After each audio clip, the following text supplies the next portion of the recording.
সিলেটের বাঁশবাড়ী থেকে আটক 7 ডাকাত, সাবধান সিলেটবাসী।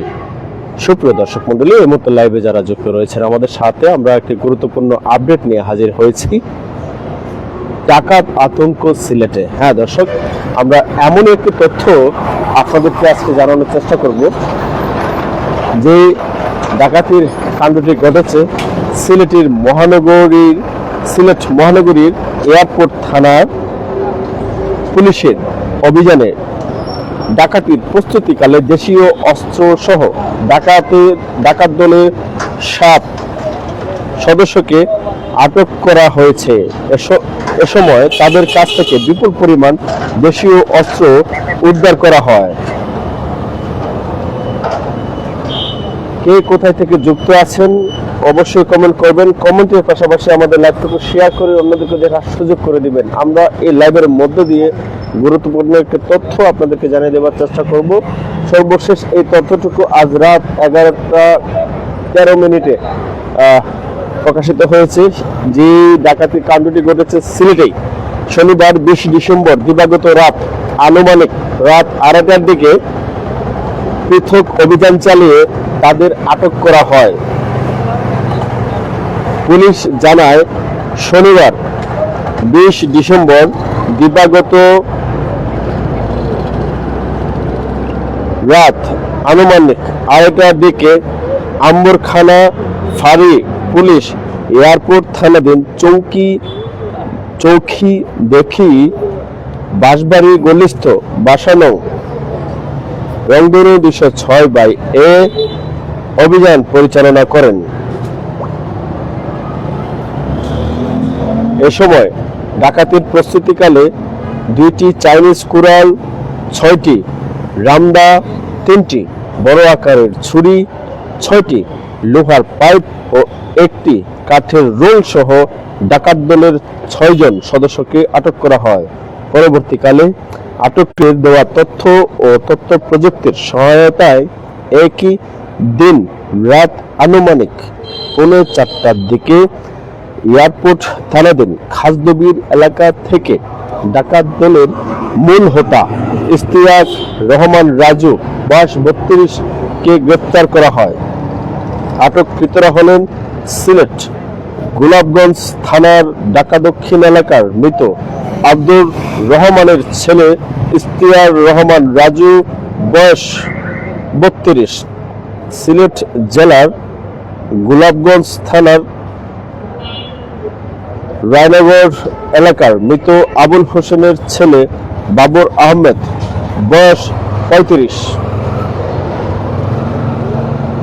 সিলেট জেলার কোতোয়ালি থানার দক্ষিণ কানিশাল এলাকার মোর উদ্দিনের ছেলে মোহাম্মদ জুয়েল বয়স 34, সিলেট জেলার গোলাপগঞ্জ থানার রায়নগর এলাকার আব্দুল মান্নানের ছেলে শহীদুস সামাদ বয়স 35, জামালপুর জেলার জামালপুর সদর থানার নান্দিনা এলাকার মৃত বাদশাহ মিয়ার ছেলে মোহাম্মদ সজীব হোসেন বয়স।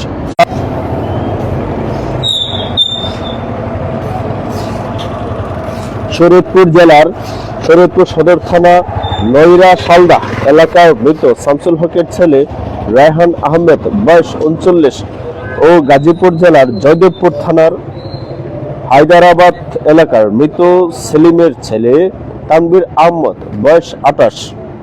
সিলেট মেট্রোপলিটন পুলিশের এডিসি মিডিয়া পুলিশ সুপার পদোন্নতিপ্রাপ্ত মোহাম্মদ সাইফুল ইসলাম বলেন, এই ঘটনায় এয়ারপোর্ট থানায় পৃথক 2টি মামলা রুজু করা হয়েছে।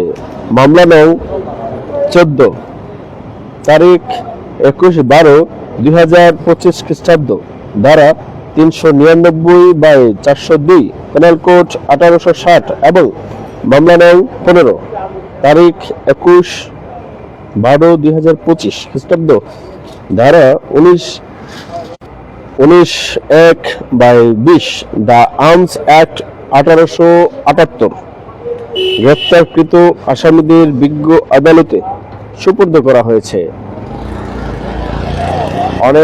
অনেক দর্শক ইতিমধ্যে আমাদের সাথে যুক্ত রয়েছেন ডাকাতির প্রস্তুতিকালে। অভিযান চালিয়ে সিলেটের বাঁশবাড়ি এলাকা থেকে 7 জন ডাকাত আটক করা হয়েছে। আমরা দেখতে পাচ্ছি সিলেটি চ্যানেল মিডিয়ায় এই মুহূর্তে লাইভে আমাদের সাথে কমেন্ট করছেন লন্ডন থেকে মোহাম্মদ ফয়সাল মিয়া ভাই। মোহাম্মদ ফয়সাল ভাইকে অনেক অনেক ধন্যবাদ, সাধুবাদ জানাই।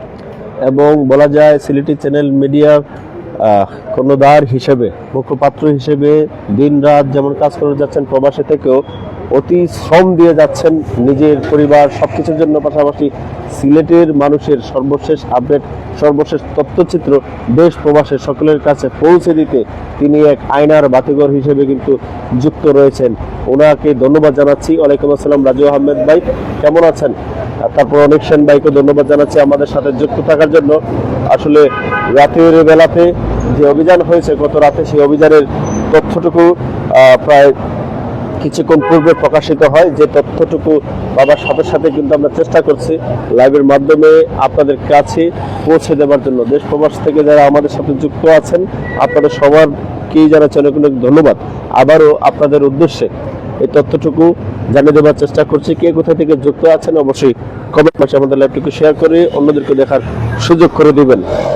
সিলেট মহানগরীর এয়ারপোর্ট থানা পুলিশের অভিযানে ডাকাতির প্রস্তুতিকালে দেশীয় অস্ত্রসহ ডাকাত দলের 7 সদস্যকে আটক করা হয়েছে।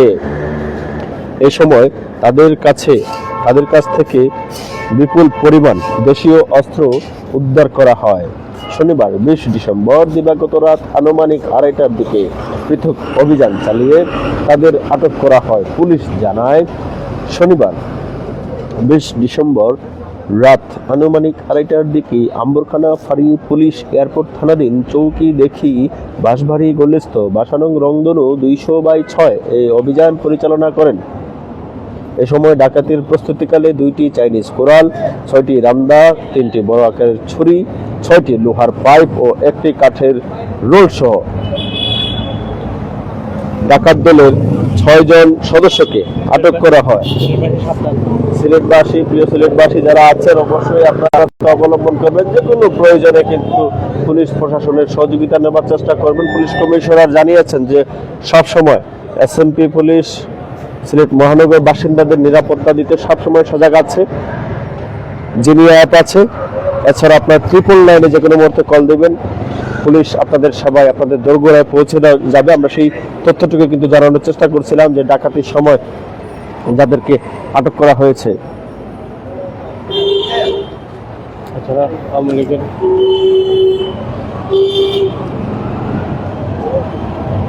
এছাড়াও আপনাদেরকে আরেকটি আপডেট জানিয়ে দিচ্ছি, নিষিদ্ধ ছাত্রলীগের জেলা সহ সভাপতি সহ গ্রেপ্তার 3। এটিও আরেকটি সর্বশেষ যে আপডেট আমাদের হাতে আছে। এর আগেও আমরা বিভিন্ন তথ্যের মাধ্যমে জানিয়েছিলাম, আমরা এখন আপনাদেরকে জানিয়ে দিচ্ছি, নিষিদ্ধ ছাত্রলীগের জেলা সহ সভাপতি সহ গ্রেপ্তার 3। নিষিদ্ধ ঘোষিত সংগঠন ছাত্রলীগের জেলা শাখার সহসভাপতি শিমুল ইসলাম সহ 3 জনকে গ্রেপ্তার করেছে পুলিশ। রোববার 21 ডিসেম্বর দুপুরে আদালতের মাধ্যমে আসামিদের কারাগারে পাঠানো হয়। এর আগে, এটি হচ্ছে রাজশাহীর সংবাদ, এর আগে শনিবার 20 ডিসেম্বর রাতে রাজশাহীর দুর্গাপুর উপজেলার বিভিন্ন এলাকায় বিশেষ অভিযান চালিয়ে তাদের গ্রেপ্তার করা হয়। গ্রেপ্তারকৃত শিমুল ইসলাম রাজশাহী জেলা ছাত্রলীগের সহসভাপতি। এছাড়া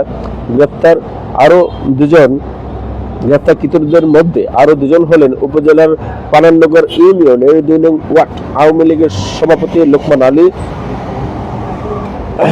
ও দুর্গাপুর পৌরসভার 6 নং ওয়ার্ড ছাত্রলীগের যুগ্ম আহ্বায়ক ইসরাফিল, বয়স 25।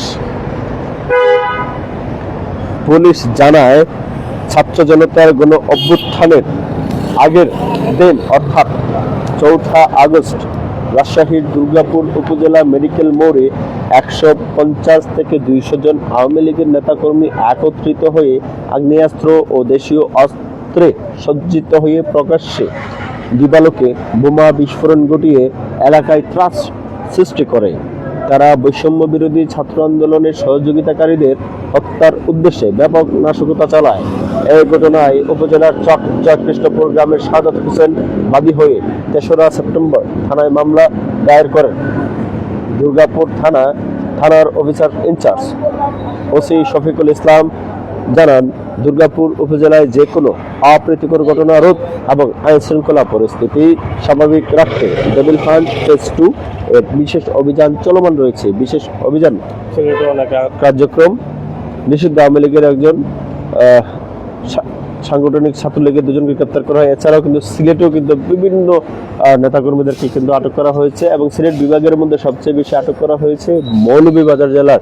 যে আপডেটটুকু আমরা আগের লাইভের মাধ্যমে কিন্তু সিলেটের যে সর্বশেষ তথ্য আছে, সর্বশেষ আপডেট আছে, সেটি জানানোর চেষ্টা করছিলাম এবং অবশ্যই এই লাইভের মধ্যে দিয়ে আপনাদেরকে আবারও সচেতন থাকার আহ্বান জানাচ্ছি। অনেক অনেক দর্শক কিন্তু আমাদের সাথে ইতিমধ্যে রয়েছেন। আমরা আরো কিছু আপডেট জানিয়ে দিচ্ছি। এর পাশাপাশি জরুরি আপডেট নিয়েই কিন্তু আপনাদের সামনে এত রাতেও, শীতের রাতের এই মুহূর্তে সিলেট নগরীর দৃশ্যটুকু দেখছেন। এছাড়াও বিভিন্ন আপডেট যেগুলো আছে সেগুলো জানানোর চেষ্টা করছি। ডেভিল হান্টে কাঁপছে সিলেট, শুধু শীতেই নয়, ডেভিল হান্টেও সিলেটে কাঁপন ঝরছে। দেশব্যাপী আইন শৃঙ্খলা পরিস্থিতি নিয়ন্ত্রণ, অবৈধ অস্ত্র উদ্ধার এবং ফ্যাসিস্ট তৎপরতা দমনে যৌথ বাহিনীর বিশেষ অভিযান operation devil hunt phase 2 Sylhet বিভাগে ব্যাপক আকার ধারণ করেছে। অভিযান শুরুর পর থেকেই সিলেট মহানগর সহ বিভাগের 4 জেলায় রাজনৈতিক দল ও তাদের অঙ্গ সংগঠনের নেতাকর্মীদের মধ্যে আতঙ্ক ছড়িয়ে পড়েছে। রাতভিত্তিক অভিযান, চেকপোস্ট ও নজরদারি জোরদারের মধ্য দিয়ে একের পর এক রাজনৈতিক মুখ গ্রেপ্তারের খবর পাওয়া যাচ্ছে। অভিযানের প্রভাবে সিলেট মহানগর সহ বিভাগের 4 জেলায় নিষিদ্ধ ঘোষিত রাজনৈতিক সংগঠন ও তাদের অঙ্গ সংগঠনের নেতা কর্মীদের মধ্যে আতঙ্ক বিরাজ করছে। গত 13 ডিসেম্বর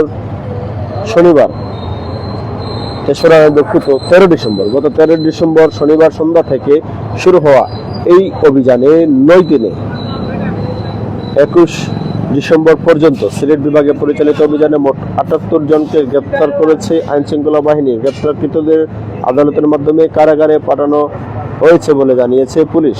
জেলা ও মহানগর ভিত্তিক হিসাবে সবচেয়ে বেশি গ্রেপ্তার হয়েছেন মৌলভীবাজার জেলায়। এই ছিল বিভিন্ন আপডেট আমরা আপনাদের কাছে তুলে ধরার চেষ্টা করছিলাম। দেশ প্রবাস থেকে যারা যুক্ত ছিলেন আমাদের সাথে এই মুহূর্তে লাইভে, আপনাদের আবারও ধন্যবাদ জানাচ্ছি এবং ইনশাল্লাহ আগামীকাল বিভিন্ন আপডেট সিলেট বা জাতীয় কোনো আপডেট নিয়ে সিলেটের যে কোনো প্রান্ত থেকে, নগরীর যে কোনো প্রান্ত থেকে আবারও আপনাদের সাথে যুক্ত হব। সে পর্যন্ত সবাই ভালো থাকবেন, সুস্থ থাকবেন এবং সবসময় আমাদের সাথে থাকবেন। লাইক, কমেন্ট, শেয়ার দিয়ে আমাদেরকে আরো অনুপ্রাণিত করবেন। আমরা এই মুহূর্তে লাইভ থেকে আপাতত আপনাদের কাছ থেকে বিদায় নিচ্ছি। সবাই ভালো থাকবেন, সুস্থ থাকবেন এবং সবাইকে পৌষের শীতের রাত্রির শুভেচ্ছা। শুভরাত্রি। আল্লাহ হাফেজ।